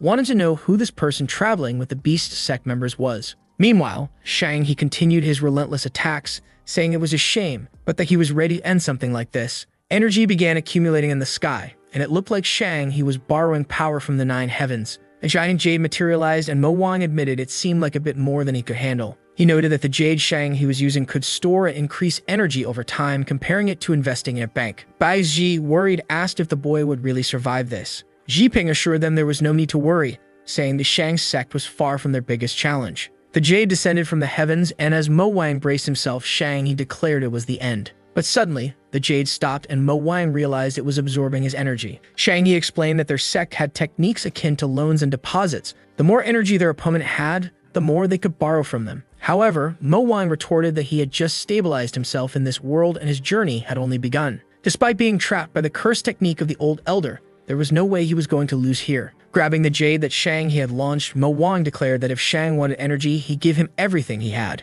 The jade began to crack under the overwhelming energy, and Shang He realized it was too much. Meanwhile, Mo Wang vowed to do whatever it took to rid himself of the cursed technique he had inherited. This newfound determination became his driving force. Back in the modern world, a girl from a company asked Axwen what he wanted. He responded that he wanted her company and some people for a certain job. She told him that everyone knew the price for their services. While he might be good at fighting, he wasn't worth enough to warn her company. Before he could respond, she sat down and warned him she'd give him a bit of money, but if he didn't leave, she'd call the police. As she started writing something, he slammed the desk and approached her. He told her that in the world he came from, they already had technology and wealth. What they sought was something far simpler. He slammed a phone on the table and said, "Life." Doctors nearby marveled at the miracle, questioning how the disease had been cured. Haxuan told her that if she wanted to call the hospital, she could confirm it. But he was certain that the value of life was far greater than her company's worth. Back on the live streams, Baizhai was as always a hit. Suddenly, something appeared on the horizon, startling her. She quickly turned to her audience, said it was enough for today, and bid them farewell. She then warned Huang Xing to get ready as a group of people ran toward them. In reality, it was a crowd of women demanding to see Mo Wang immediately, insisting he show up. Huang Xing, standing his ground, said they have to get through his dead body to reach him. One of the girls simply slapped him, telling him to stop blocking their path. Honestly, I thought Bai Ji might protect our boy, but she ended up trampled on the ground. Climbing onto a poisonous branch, Huang Xing said to tell Mo Wang they had done their best. In an isolated room, Mo Wang sat, contemplating how to end his resistance. But it was impossible due to the diamond body. Any weapon used against him was destroyed. Ever since he received this technique, it had become impossible for him to die. All he wanted now was for Liu Xian to perform the yin-yang technique with him so that he could finally pass in peace. Even Jiping suggested she just end the boy's suffering already. At the same time, women were gathered outside the room's window, demanding that Mo Wang come out. Some mentioned his love for animals, others brought up investments, but all of them were fighting over him. Mo Wang muttered that he hadn't expected this technique to have such an effect, and it had all started after that fight. The winner of the competition was announced as Mo Wang. He knew that this was the new genius who had inherited Wei Jun's legacy. Big He was certain that someone like Mo Wang should be nurtured properly. What Mo Wang didn't know was that the emergence of this legendary technique had drawn the interest of female disciples everywhere. They wanted to form cultivation partnerships with him. Overwhelmed, Mo Wang realized they were everywhere. Seeking solitude, he went to the mountains only to find another woman suggesting they enjoy the clear skies and share a drink. He fled to the library only to encounter another offering to help him review biological texts. The poor boy was growing increasingly frightened by the constant pursuit. At the same time, he knew it was all because of the curse technique that prevented him from doing anything. Jiping pointed out that this was inevitable after all. With a technique like this, Mo Wang had become the most eligible partner in all of Xiangling Mountain. Tears in his eyes, Mo Wang lamented that all he wanted was one proper companion and that he couldn't take it anymore. Liu Xian finally said, fine. She allowed him to announce to the entire world that they were now Dao companions. Meanwhile, in the modern world, Ayao and Aliang were relaxing under a beach umbrella. Ayao noticed something nearby and called out to Axuan. He sat down with the two and she commented that she didn't think he would show up given how he was always glued to the live streams of Mo Wang. Aliang defended him, saying watching the live streams at home was actually very relaxing. She then asked Axuan if it was true he had quit his job. He confirmed it, explaining that he had received an offer from Gumeng Corporation. Ayao praised him, asking if it was that famous company with several streaming programs. He responded yes, while thinking that neither of the two girls had even a trace of spiritual energy in their bodies. It was clear that they couldn't cultivate, which meant there were specific conditions for this power to be unlocked. For now, he decided to keep a low profile, since he needed more information on how this worked. But the thought wouldn't leave his mind. What if he was truly the only person capable of cultivating in this world? The boy was starting to feel like the entire planet was in his hands. Back at the foot of Xiangling Mountain, a young boy asked an old man why he rode a pony instead of using a flying sword. The old man explained that every action was a form of cultivation, and that flying within this territory was forbidden. He told the boy to behave. The boy scoffed, saying that all he had learned from the old man was how to throw rocks at people. If he participated in the Xiangling challenge, he'd get beaten to death. He then reached for the gourd at the old man's waist and asked him to hand over the spring water once he won. The old man, however, told him to stop asking for it, explaining that once he became strong enough, he would get his own. The boy complained, saying the old man had been cultivating for 200 years. At this rate, he needed to find another master. Suddenly, a carriage appeared, demanding they move aside. The boy tried to pull the donkey out of the way, but the master noticed they wouldn't make it in time. With a simple flick of his finger, the carriage veered off course and crashed into the mountain. From the rubble, someone emerged and stood before them. A blond young man asked who had dared to block the dragon carriage of the Kanglong sect. The boy immediately recognized the name. It was one of the 7 great sects, meaning they had to be careful. The blonde approached the old man, stating they were only there for the competition and didn't want trouble. The old man replied that he shouldn't have descended so hastily. The blonde's expression darkened as he muttered that it looked like this would have to be settled with fists. He moved beside the old man, ready to strike him with a hammer blow. The old man chuckled, asking if the people of the Kanglong sect really thought dealing with a traveler was so easy. Then out of nowhere, he dodged the attack, clung to the wall, and cried out that someone was trying to beat up a frail old man. Desperate, he shouted that he was being bullied. The surrounding crowd started whispering, thinking the Kanglong sect was mistreating an elder. The boy tried to tell the old man to stop lying to everyone, but the old man merely warned him not to hit again or the entire crowd would turn against him. Someone in the crowd urged Long San to deal with the situation quickly. The boy agreed, tossing a vitality elixir to the old man, telling him to recover and stop whining. The old man accepted it, commenting that now they were acting like a proper sect. Calling for his disciple, he turned and walked away. The boy remarked that these major sects really had extraordinary resources. Just then, a lotus flower soared above them. The boy muttered that flying was still forbidden in this area, especially since that lotus was a rare treasure. Seated atop the lotus was none other than our boy, Mo Wang, and his beloved. The old man commented that this was Xiangling territory, so for these people, it was like their own backyard. Today was an event where the 7 great sects would gather and reveal the grand sacred spring. But what everyone truly wanted to know was who would be the shining star of this event. Back in the modern world, at a hospital, doctors were baffled, trying to understand what had happened. Apparently, it was the younger brother of the company girl who told her that he had gotten better after that friend of hers came to talk to him. The woman pondered the possibility of healing abilities and super strength. Perhaps superhumans really did exist in this world. She then told the man behind her to agree to everything Axuan had requested for now. Additionally, they would secretly conduct further research. Meanwhile, deep in the Longu Mountains, in an abandoned house, an old man lay collapsed on the ground when someone arrived. It was Axuan. searching for spiritual energy, but he wasn't finding any. He had already visited 4 or 5 mountains and still hadn't encountered a single remaining cultivator in this world. Suddenly, the old man woke up, noticed something, and immediately pointed at him, calling out for his friend. Axwin wondered if the man had sensed something. The old man grabbed his arm, stating that Axwin truly seemed like a blessed individual. However, he was being pursued by a dark mist, so it was best if they talked. He had Axwin sit down and confidently declared that Axwin had found great fortunes and that his future was limitless. However, there was a minor calamity clouding his mind. Axwin was still unsure, but maybe the old man was telling the truth. Holding his hand, the old man continued, saying that the calamity was creating conflicts between him and his friends, and he seemed unable to resolve it. Axwin released a bit of spiritual energy and noticed that the old man didn't react at all. Still, he decided to ask how he was supposed to resolve it. The old man replied that he was in the right place. All he needed to do was make a small offering to the temple. Right then, Axwin knew this old fraud was just trying to scam him. He immediately said goodbye, claiming he had more important things to do. At that moment, a mother and her child walked by. The boy approached the old man, who fed him the same nonsense about the dark cloud behind him. Axwin realized it was all a scam and left. At least in another area, he sensed that the spiritual energy was growing stronger in a certain direction. He crouched down, gathered energy in his feet, and leaped to the top of the mountain. Once there, he confirmed that the energy was indeed abundant in this place. At that moment, he sensed something and leaped in that direction. Walking towards some rocks, he stopped in front of several vines and then entered a cave. Placing his hand on his forehead, he activated a spiritual gate opening technique. These were fundamental methods he had learned from Mo Wang's manuscripts. He could feel the energy guiding him deeper inside. At the end of the cave, he found a massive monolith. There was energy there, but it wasn't alive. Surrounding it were inscriptions from ancient tomes, something about immortals, demons, and warnings not to open the gate. He placed his hand on the gate, but nothing happened. For a moment, he wondered if he was truly the last cultivator left, or if all of this was somehow connected to Mo Wang's world. At the very least, after traveling through countless mountains, he had confirmed one thing. He was the last cultivator of this world,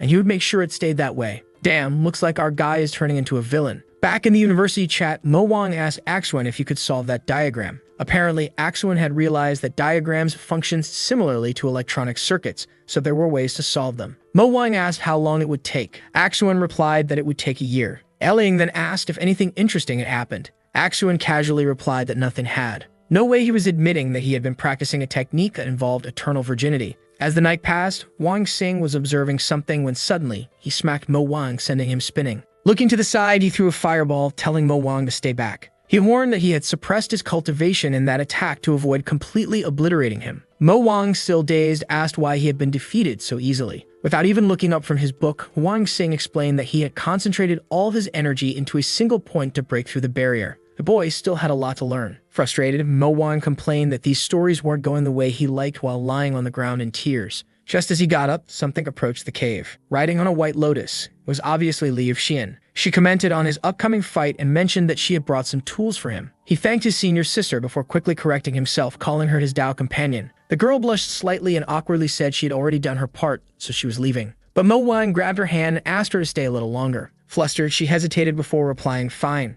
Outside, as they gazed at the stars, Mo Wang asked what she thought of him. She replied that she didn't think anything because she didn't quite understand him. He then asked if she had ever known someone who lived without a purpose. A flashback showed him in school, where the teacher asked the students to draw their future. However, with a blank expression, he had no idea what the future meant, nor did he know what he wanted to become. From childhood to his working years, he had never been sure of what he wanted in life. He had no great ambitions or strong desires. As long as he was alive, that was enough for him. He envied the rich, but he didn't want to work too hard either. So every day, he repeated the same routine. That zombie-like existence was fine with him. Even when he suffered through crowded subway rides, he was okay with it as long as he didn't die. But everything changed when he crossed into this world. Yet even here, he still questioned what his purpose was. In the present, he remarked that cultivators pursued immortality, but he didn't even understand why. Liu Xian then asked if he knew why she had agreed to be his fake Dao companion. She told him that she had once asked Wei Jun the same question. After trading, he was about to leave, casually greeting her, when she suddenly asked him to wait. She had asked why he had sealed his cultivation and fled to the mountains. Sweating, Wei Jun replied that he wasn't thinking too much about it, he just liked running in the mountains. Eventually, she realized that the path of cultivation was not about immortality, because to be immortal meant being able to make your own choices. He loved running. He loved sweating. That was what made him feel alive. Back with Mo Wang, she explained that she believed there was no destiny, only the choices one made. She told him to prepare himself and turned to leave. At first, she hadn't liked him much. Unlike Wei Jun, he had no sense of direction in life. But gradually, her opinion was changing. She hoped he would win tomorrow's fight and find his own path. Encouraged, Mo Wang told her not to worry. he was sure she would find her own path too. As she flew away, she wondered if she was starting to think of him differently. Maybe it was because they were similar. After all, she too had yet to find her direction in life. The next morning at the Beast sect, Mo Wang's room looked like a full-on research lab. Among the clutter was a metal box, and he approached it holding a crystal. Xiping scolded him, telling him to stop wasting time and focus on cultivation since his fight was approaching. Mo Wang, however, explained that this was the result of his research. Drawing talismans was extremely difficult. It required energy and precise focus on engravings. But pressing a button, he declared that this problem had now been solved. A robot started moving and began writing on the paper. The talisman appeared to be a success. Mo Wang proudly announced that this was a low-level talisman that allowed the user to teleport 10 meters in an instant. A regular cultivator would be able to create about 5 or 6 talismans after working the entire day. Meanwhile, they could produce not only these but countless other talismans without stopping for a second. Xiping became intrigued and asked if he was already capable of creating something at an intermediate level. Our boy explained that unfortunately, he couldn't yet because intermediate-level talismans require divine energy, something they didn't know how to control. At least Axwan seemed excited and was diving deeper into his research. Looking at his chat messages with Axwan, No Wang was certain that his friend had been a great help. Xiping, however, commented that this was terrifying. With such rapid production, even ordinary people would have access to these talismans. It would be possible to form an army of people who had never even cultivated and take on some beginner-level cultivators. Xiping then explained that they wouldn't even need cultivators of people. He was about to show the results of his research. Mo Wang was confused, and Xiping then called for his drone team. The first drone rose, and Xiping explained that each one was equipped with 5 or 6 different talismans. He then called for Adiel and told him to put on a little show. The dog appeared, happily looking at the drone. The talisman activated, the drone changed direction, and it targeted the dog's back. The shot was fired, and Mo Wang explained that each projectile was equipped with a talisman, essentially a grenade that detonated inside the body. With that, the dog ran off, but he came back angry. Mo Wang quickly offered him a stuffed bear and thanked him for his help. Xiping commented that this would be effective against weak cultivators, but against someone powerful, they would destroy all the drones with a single move. Our boy replied that he had only been here for a few months and had already built all this. He had noticed that the peak power of a cultivator was just before they reached ascension. Someone at that level could generate hundreds of tons of force and move at near supersonic speeds. The numbers sounded intimidating, but from the world he came from, there were many things capable of reaching similar power levels. And here he had found a way to analyze the organization of his world and combine it with cultivation power. For now, he could only create low-level things, but what if he managed to make high-level talismans? If that happened, he could mass-produce drones with the power of someone close to ascension. Xiping commented that he truly was different from Wei Jun. This boy was far more frightening. Mo Wang replied that it didn't end there. For example, he had discovered that the ability sealing his body and preventing him from enjoying himself was due to a compression of his true essence. If he could alter this true essence or replace it with something else, he wouldn't even need to wait for ascension to enjoy himself. At that moment, Xiping said he took it back. He and Wei Jun were exactly the same. That's when Huang Xing appeared, saying he had brought everything Mo Wang had asked for from the market. All the lithium they could find, and the other material that was much harder to get, uranium ore. Our boy said that he had finally found the key to surpassing the power of ascension. Apparently, he had already asked Axwan how to make torpedoes and missiles, and Axwan had sent him the designs. He explained that the designs were easy to find. The hard part was gathering the materials to build them. The scene shifted to Iliang visiting Axwan. She mentioned she had come to return his Zelda card and wondered why he wasn't replying to any messages. Then, as she stepped on the mat, she noticed the key he always left in the same spot. She announced that she was coming in to leave the card, but when she entered his room, she noticed something. It seemed to be information related to what had been happening with Mo Wang. Upon closer inspection, she realized it was records of places on Earth where spiritual energy still existed. Confused, she wondered why he was collecting this and if spiritual energy really existed on Earth. She remembered him saying it wasn't possible to cultivate, so why was he doing this? At that moment, she wondered if perhaps he could actually cultivate. A lightning bolt struck, and right then, Axwan saw her in his room. There goes this guy about to stir up trouble. Meanwhile, back in the cultivation world at the competition, an old man and his disciples stood in line, and the boy was in awe. The old man explained that it was also his first time participating in something this grand. The boy then asked if everyone was there for the Xiangling Mountain competition and why there were so many people. The old man explained it was because rumors had spread about a new genius on the mountain, just like the legendary Wei Jun. Now the competition wasn't just about entering the sacred spring, but also about defeating this new genius. If it could crush this person's motivation, it would eliminate a future dangerous competitor in the cultivation world. The boy asked why everyone couldn't just cultivate in peace and ascend. The old man smacked him on the head, explaining that in the cultivation world, resources and fame were extremely limited. That's why everyone wanted to be the best of their generation to maximize their chances of success. The scene shifted to the receptionist holding a drone and a cell phone, instructing his team to input the information into the system. The young disciple asked what that strange object was. The chubby man explained that it was a flying platform created by one of their juniors designed to organize and collect data. The old man introduced himself as a wandering cultivator, but mentioned that he had a token since he had completed missions for Xianglei in the past. The chubby man thanked him and said all they needed were his details to create the perfect accommodations for him. They only needed his name, age, sect, cultivation level, preferred techniques, and any other details he wanted to provide. The old man was overwhelmed by all the information but introduced himself as Fu Kang, 545 years old. The young boy introduced himself as King Feng, 28 years old, though I thought he was 200. At that point, the chubby man said their next step in the journey could be done either on foot or using the sect's cultivation flying mechanisms. The boy was thrilled, and the old man said that if the price was just 2 spirit stones, he was fine with it. Our boy had really created a flying mechanism with 2 cultivation swords as propellers and a turbine strapped to the back. With that, they set off through the mountains and arrived at the Xiaoni house. At the entrance, they received a notification that their facial data had been recorded and they could now open the doors. Additionally, calling Xiangling twice would summon a robot to assist with any questions. The boy opened his room and his eyes lit up. The bed, however, seemed different from the usual kind. In another room, there was a large metal container filled with water that cost 1 spirit stone per bottle. In front of a massive TV, the boy called for the robot and asked what it was. The robot explained that it was a device for watching the fights. Currently, they were on the free trial for the first day. However, for the rest of the days, they would need to pay 3 spirit stones to continue using it. The old man was amazed by all of this. Looking at the ceiling, he noticed numerous things he had never heard of before. But he had to stay alert because everything came at the cost of spirit stones. The scene shifted to a member of the merchant sect saying that Mo Wang should take over his sect. In just a few days at the event, Mo Wang had already earned over 100,000 spirit stones.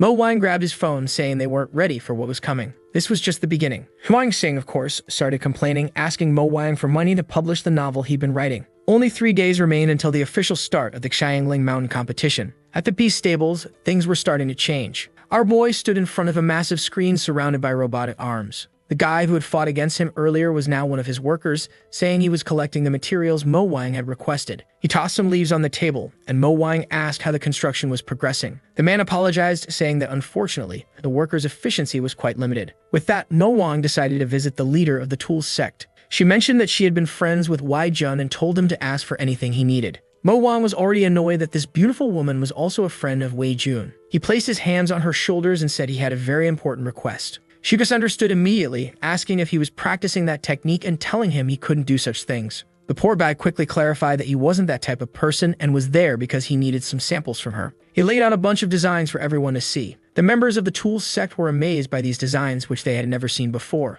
Mo Wang told them not to underestimate the madness of an independent researcher from his era.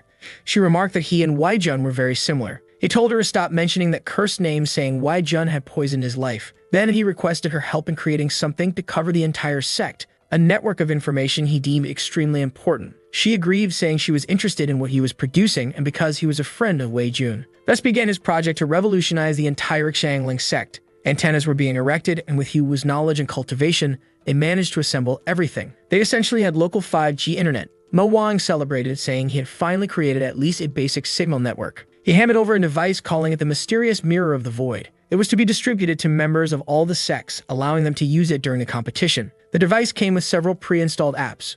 Mo Wang even created a Xiangling Mountain group chat, welcoming everyone and saying it was a family of love. Yiwu shared pictures of her work, saying the day had been a success. Mo Wang introduced the concept of minigames and TV shows they could watch. He also launched a trading platform for buying and selling materials. Everyone on the mountain now had their own Mirror of the Void. Ziyang was starting to get angry, saying that cursed Mo Wang was using this technique to win the people over. It was time for him to make a post of his own to damage Mo Wang's reputation, which had grown too high. Back with our boy working, Liu Xian approached and said that, as he had requested, she had distributed the devices to all the disciples. Even the participants had received their new Mirror of the Void. She asked what his plan was. Mo Wang explained that this was only the first step. Now he would easily learn the habits and secrets of everyone who had received the device. A chubby guy sent a message to a junior disciple, saying he couldn't wait to meet her behind the mountain that night. Meanwhile, Baiji was buying beauty pills, saying it was worth spending spirit stones to become prettier. But the one who profited the most from all of this was Mo Wang, who was creating something he called the data center. He then showed her some of the information he had collected about sect leaders and various secrets from others.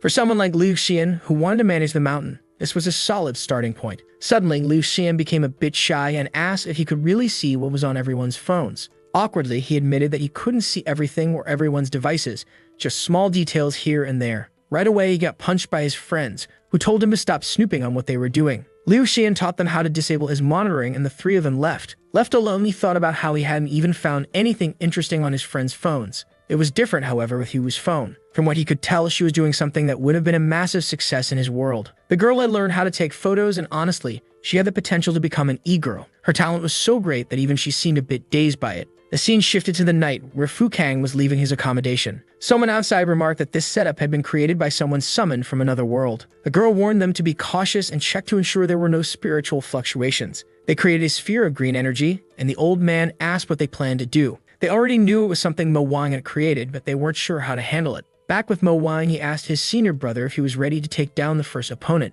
Wang Xing replied that he had read plenty of stories and defeating this person would be easy. Beiji added that she had also started talking with them and was just waiting to sync the information. Jiping asked Mo Wang who had taught him the trick of listening in on other people's phones. Then he commented that thanks to the data gathered from the phones, they had discovered that the three individuals who had summoned him were wandering cultivators currently on Xiangling Mountain. It was a shame they had interacted with the Mirror of the Void, exposing all their movements. The wandering cultivator Fu Kang was likely the former leader of the Dragon Sect. The masked vagabond in red was probably the leader of the former Moon Sect. And the healthy female cultivator was Hai Chang, the leader of the Po Feng sect. In the pursuit of immortality, people could extend their lifespans. However, even those who reached ascension typically didn't live beyond 3,000 years. Yet these three had long surpassed the lifespan of an average cultivator. Mo Wang explained that this discovery was thanks to the efforts of his eye, which analyzed the cultivation world. Without it, they wouldn't have pieced together from the scattered information everyone posted that these individuals had existed for more than 3,000 years.